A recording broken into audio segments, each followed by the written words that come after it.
High, আমি কিন্তু ready হয়ে গেছি। এই শাড়িটা পরেছি। চলো বলি, চলো আর চলো। আমার তালের বড়া হচ্ছে। এই দেখো তালের বড়া হচ্ছে।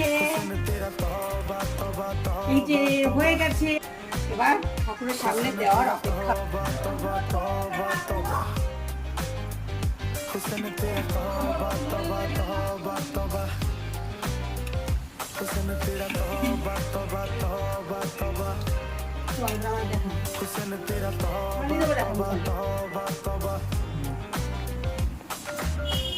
পাপান সেই গেল মাথায়।